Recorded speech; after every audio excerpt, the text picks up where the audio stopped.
Reka nongere mbifuriza ibihe byiza mwebwe mukomeje kubana natwe, mukomeje kudukurikira muri mu bice bitandukanye. Nsuhuza abantu mwese mudukurikiye, by'umwihariko bari mu Rwanda imbere mu gihugu, abari mu ntara y'Amajyaruguru, Amajyepfo, Iburasirazuba n'Iburengerazuba ndetse n'umujyi wa Kigali.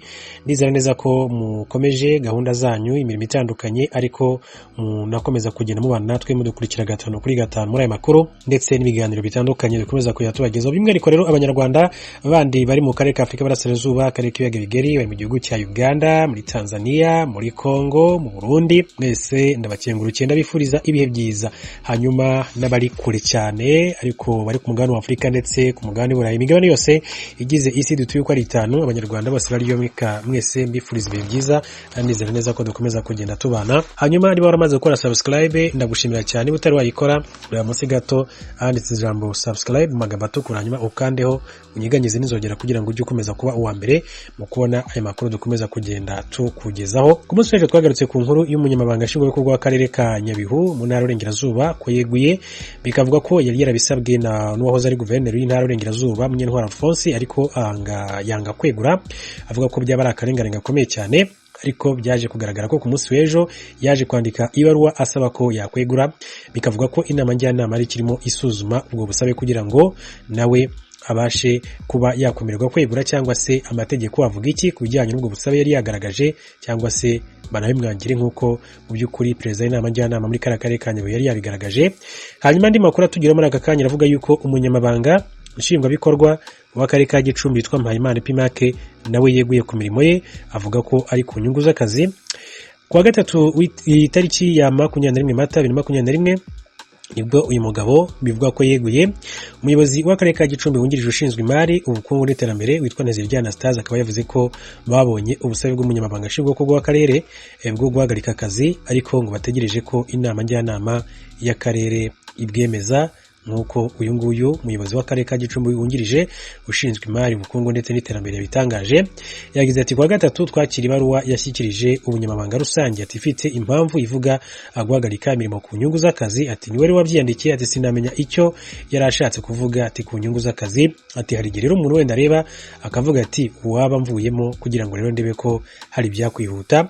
Hanyuma perezida w'inama njyanama y'akarere ka Gicumbi Kayombya Dieudonné nawe akaba yavuze ko bagiye kureba icyo amategeko ateganya. Ku itariki 24 Ugushyingo 2016 nabwo nakubwira ko muri aka karere ka Gicumbi, kamwe mu ntara y'Amajyaruguru, Byiringiro Fidel wari umunyamabanga nshingwabikorwa w'aka karere nawe yeguye ku mirimo ye. Ngibyo rero nta wamenya niba ari yankundura y'abayobozi batandukanye bakomeza kugenda begura, niba mu by'ukuri ari byo bigarutse. Ngira ngo ndibuka neza ko mu mwaka ushize bari bavuze ngo ni Tour du Rwanda. Ese uyu munsi niko bihagaze, cyangwa wenda ntabwo biraza gukomeza, wenda ngo bifate indi ntera nk'uko ubushize byakomeje kugenda bigaragara.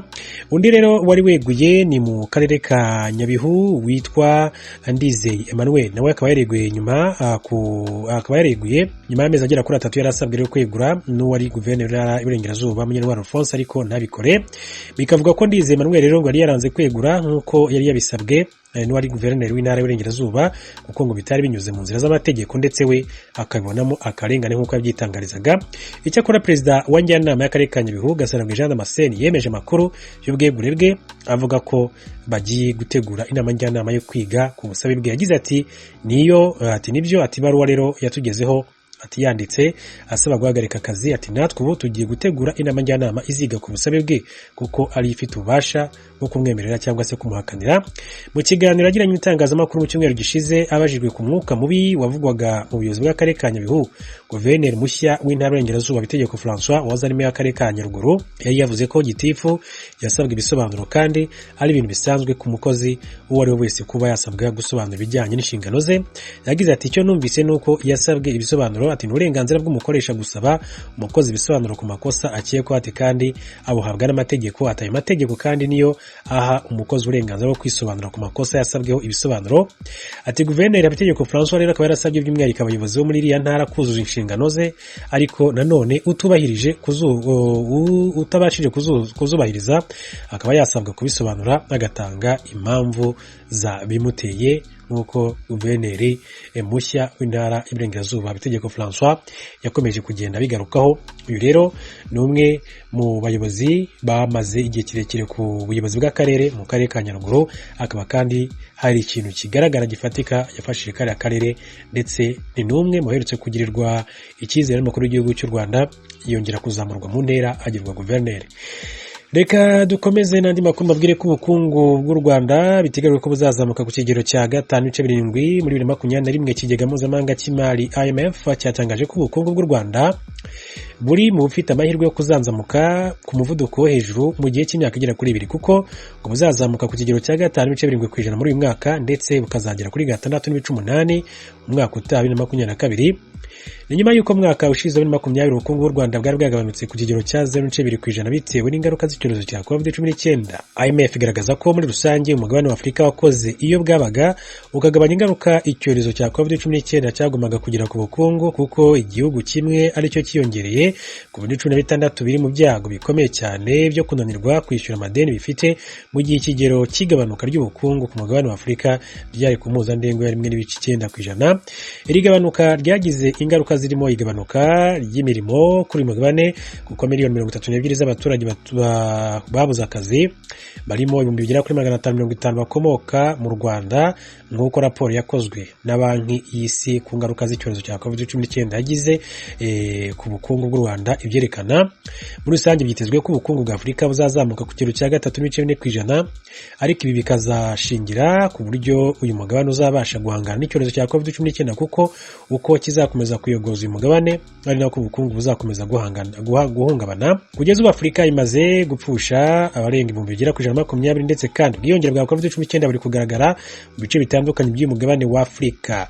Inkingo zihanzwe amaso mu kuramira ubukungu bwa Afurika. Nubwo Afurika kugeza ubu Afurika yabashije guhangana n'ingaruka ziteye ubwoba ziterwa n'icyorezo cya COVID-19, hari mu ngenge z'uko ubushobozi bw'uyu mugabane bwo gukomeza kubungabunga ubukungu burimo gushira vuba. Kimwe mu bibazo bihangayikishije cyane ni ihungabana rya banki z'ubucuruzi rizaterwa n'uko abenshi mu bafite amadeni bashobora kuzananirwa kwishyura bitewe n'uko ubucuruzi bwagabanutse cyane. Nko mu rwego rw'ubukerarugendo, ibipimo byerekana ko buzasubira ku rwego rwariho mbere ya 2019 mwaka 2023, kandi nabwo ibikorwa by'ikingira bikagomba kwihutishwa ku rwego rw'isi.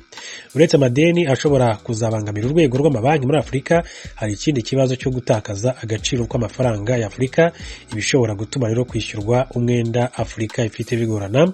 Mu mwaka 2019 impuzandengo y'uburyo amafaranga yatakaje agaciro muri Afurika yari ku 9%, igera kuri 11% mu mwaka ushize, bitewe hanini n'ikibazo cy'ibiciro by'ibiribwa byiyongereye, ndetse n'igabanuka ry'amadevize yiganjemo amadolari akoreshwa na Amerika. Uretse igabanuka ry'amadevize, Afurika yanahuye n'ikibazo cy'igabanuka ry'amafaranga yoherezwa muri Afurika yagabanutse ku kigero cya 7%, ndetse n'igabanuka ry'ishoramari ryinjira muri Afurika naryo ryaragabanutse ku kigero cya 18% mu mwaka wa 2020 ugereranyije n'uko byari bimeze mu mwaka wa 2019.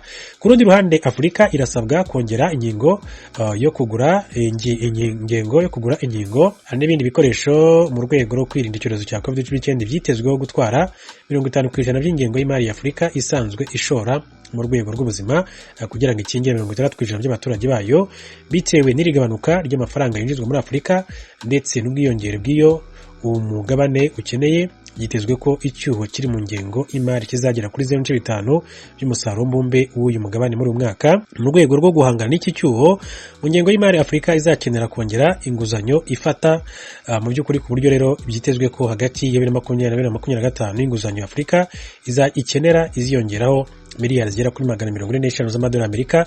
Ku ruhande rw'u Rwanda, inguzanyo yarwo izangana na 66% by'umusaruro mbumbe w'igihugu, ariko ikaba yitezweho kwiyongera mu mwaka utaha ikazagera kuri 67.9%. IMF FMI itanga inama z'uko Afurika ikwiye kongera imbaraga mu ikoranabuhanga kugira ngo yiyongerere amahirwe yo guhashya ingaruka